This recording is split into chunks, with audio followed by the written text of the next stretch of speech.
So I just listened to the discussion that the Namarasa folks have done on their podcast with Anuttama, and it said they were going to ask him the hard questions. Personally, I didn't see any of the hard questions being asked, actually, and certainly there was no follow-up if there was any hard questions. The first question really should have been, the ISKCON leaders are saying that you need a living guru because you're going to get living guidance.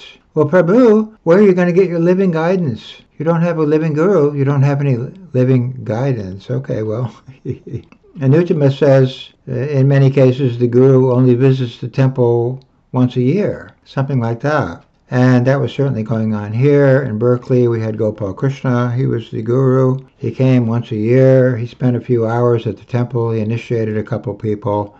Then he went back to India. So he was not giving the ongoing living guidance. That was their big advertising feature. We're going to have living gurus giving living guidance. That is not happening if they're only visiting once a year. And then he says a lot of these gurus have a big splayed out zone.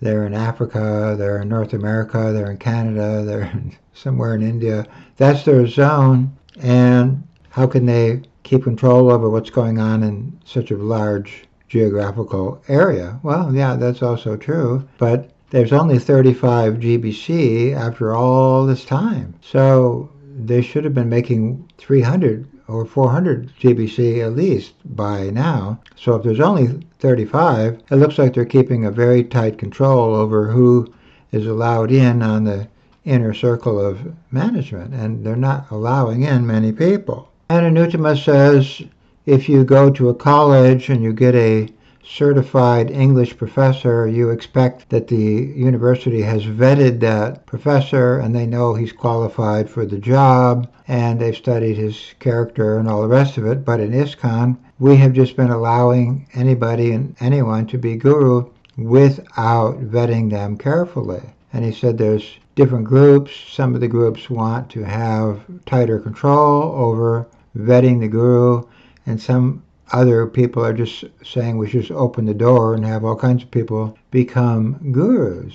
But he's actually right. There should have been a vetting process. You can't just set a whole bunch of people out advertised as the gurus of your institution without vetting those people carefully. And he says that hasn't been done, and obviously that hasn't been done because these gurus keep having all kinds of problems, which means they were mislabeled or mischaracterized as gurus. And then Anuttama says sometimes they have a 60-40 vote on an issue. Okay, so guru is one. Gurus are all united on the same siddhanta and the same principles, but 60% of them think this is right and 40% of them think it's wrong, so they can't agree on a unified way on certain ideas. Well, that means guru is not one. It means they're all divided up. 60-40 vote. 60% of the gurus think this is a good idea. 40% think it's a bad idea. They're not gurus. They're not guru in a unified way. So this is something that I brought up a long time ago. They had a 2/3 show of hands vote to bring in a person as guru. Okay, so 2/3 think he is a guru, 1/3 thinks he's not a guru. How is he a guru? If they can't agree, on a unified basis. Then Anuttama says we have a multi-guru society. Where does Srila Prabhupada say we're going to have a multi-guru society? He said in the Gaudiya Math they had a multi-guru society and it was a failure.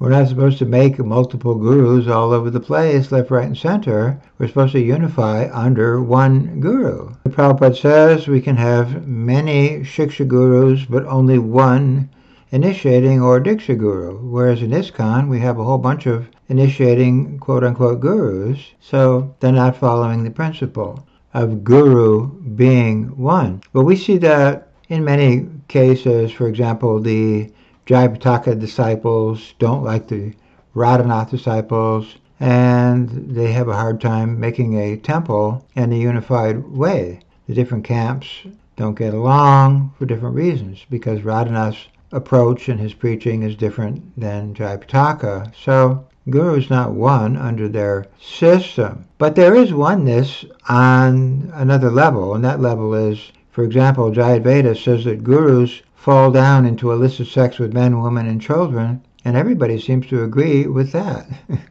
Okay, so the gurus are falling down, left, right, and center, and everybody agrees that's what's happening with gurus. But Srila Prabhupada says it is an offense to say that the guru is an ordinary and falling person. And let's ask this question. When did Prabhupada appoint the 11 gurus who were the first wave of gurus and who later on voted in the second wave and the third wave and so on and so forth? When did Prabhupada say that 11 conditioned souls are going to be Krishna's successors? We can't find any evidence of that. And Anuttama says the 11 zonal gurus nearly destroyed ISKCON, and they would have destroyed ISKCON without intervention from the GBC. Well, they're gurus and they're destroying ISKCON? How are they gurus? What kind of gurus are destroying ISKCON? This doesn't make any sense. And if they were zonal gurus and that was incorrect, that means they were in illusion. If they're in illusion, they're not gurus. And the GBC intervened. Well, how did they intervene? Well, they had a reform. In 1986, they reinstated sex with taxi drivers in the Holy Dham as Vishnupad. They excommunicated Sulochan, and that's how they saved ISKCON.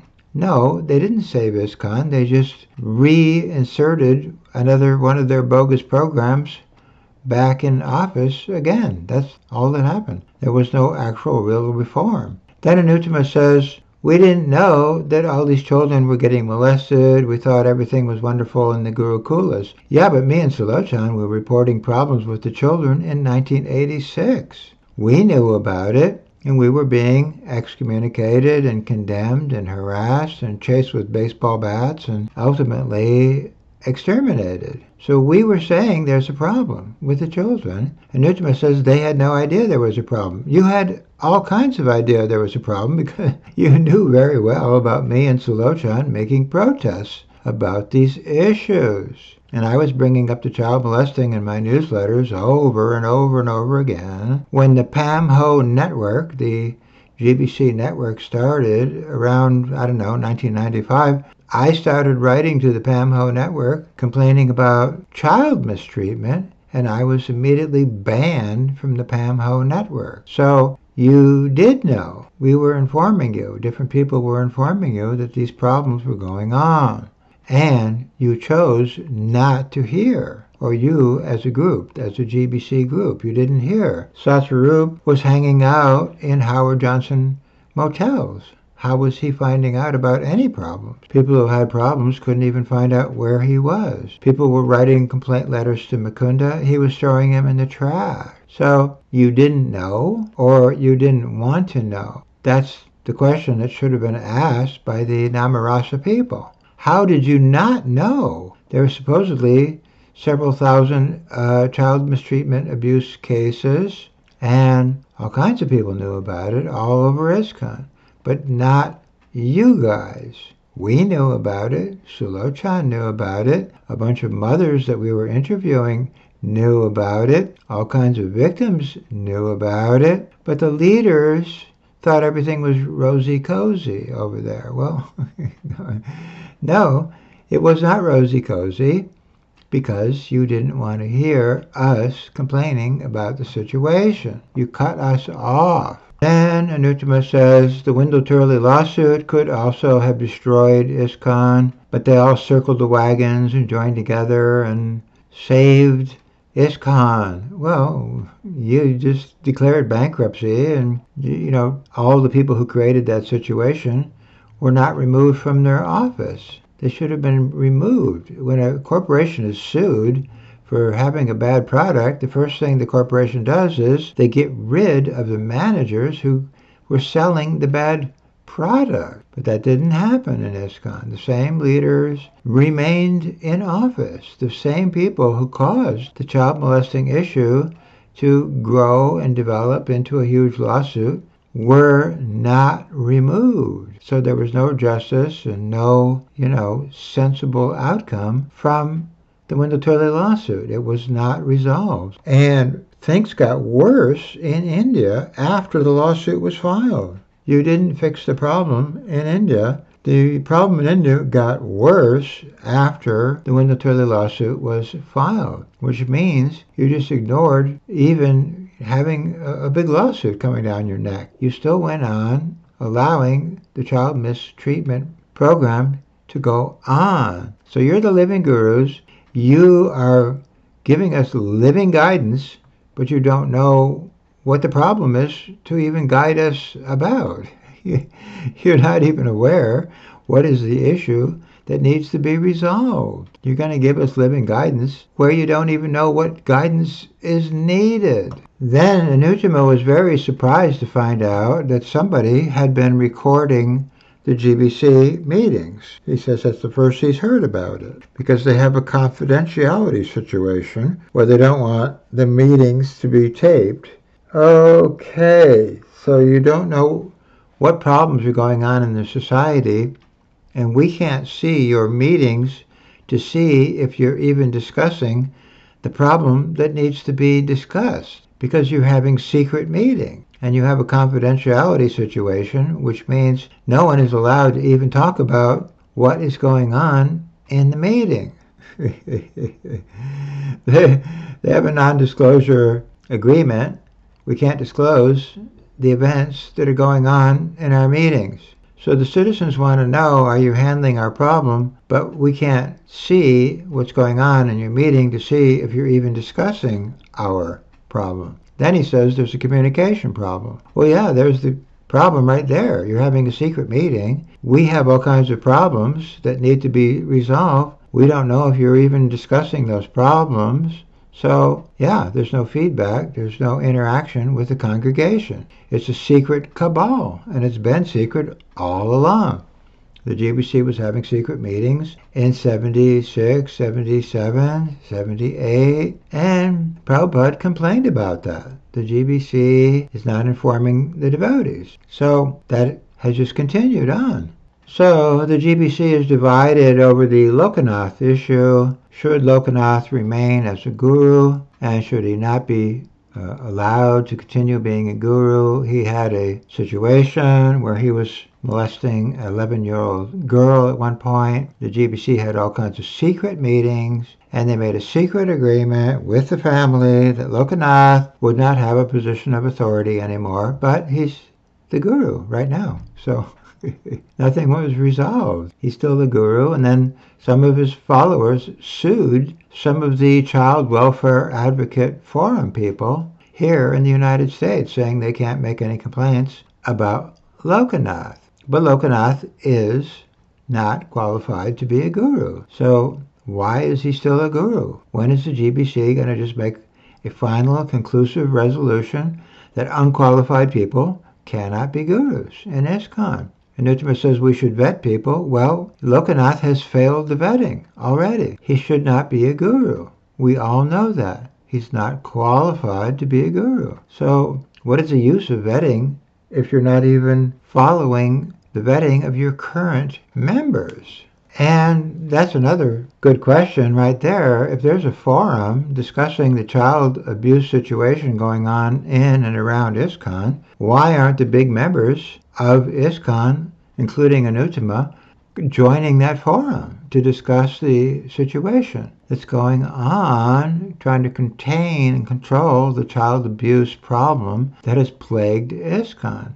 Why aren't the members of the, leadership of ISKCON participating in that forum? Or why aren't they just starting a forum? Why do we have to make our own forum? Why doesn't ISKCON have a forum of its own where they're addressing the child abuse situation, and they could invite me and other people who've been interested in this topic and bring us on board and get our feedback and get our information? Well, no. Instead, they just say, we didn't know about this. We didn't hear about this. We didn't find out about this. Well, yeah.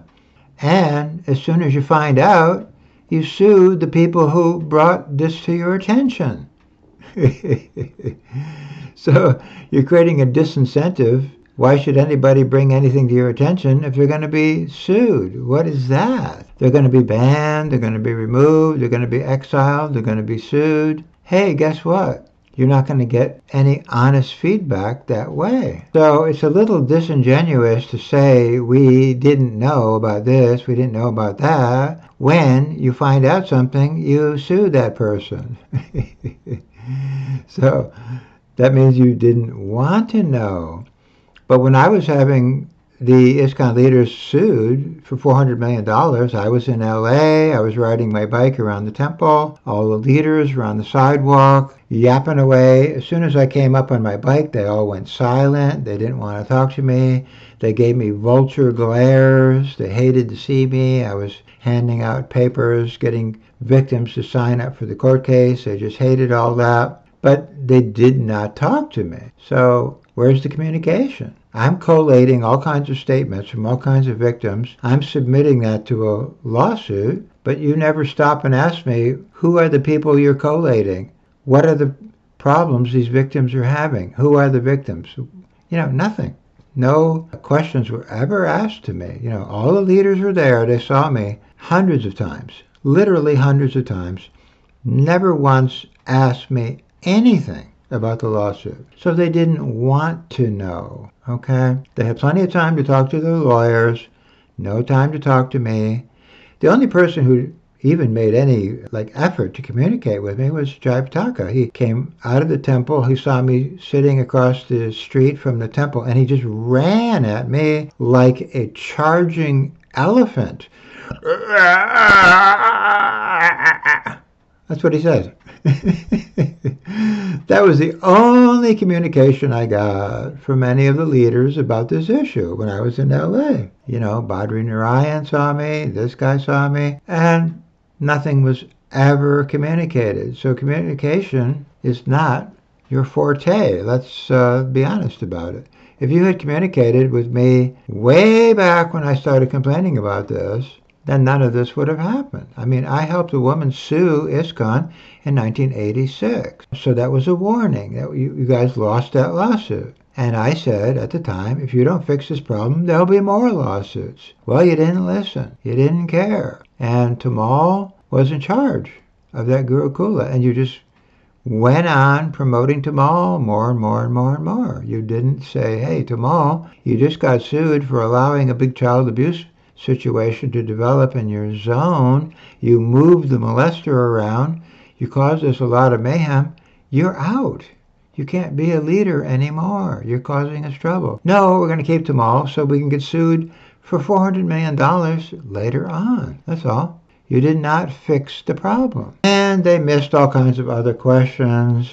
For example, when was the GBC told to go to visit Sridhar Maharaj and set up the whole guru thing with Sridhar Maharaj? And then later on in 1982, they said Sridhar Maharaj is a rascal who's trying to take over ISKCON. No one should visit Sridhar. Okay, how did all that happen? And then a whole bunch of GBC gurus went running off to Narayan Maharaj. Same thing. Later on, Narayan Maharaj is a rascal. He's trying to take over ISKCON. Well, how did this whole Narayan thing develop? And why are the people who went running off to Narayan still big leaders now? So these are the kinds of questions that people have been asking for years and years and years and years. And these are just a few sample questions, and they never get discussed. They never get answered. No one knows. Sridhar Maharaj wrote the papers, the original papers of the gurus in 78, 79, 80. Those are all ghostwritten by Sridhar Maharaj. Well, those papers are still standing as bona fide GBC documents now. When are we going to go back and scrub all that out and say these documents were all bogus? They made a paper, the Mahajans have difficulties, where they attacked all the Mahajans. Did they ever go back and say that paper was bogus? All the people who wrote that paper, like Jayadvaita, who helped write that paper, are bogus, and so on and so forth. Can conditioned souls absorb sins?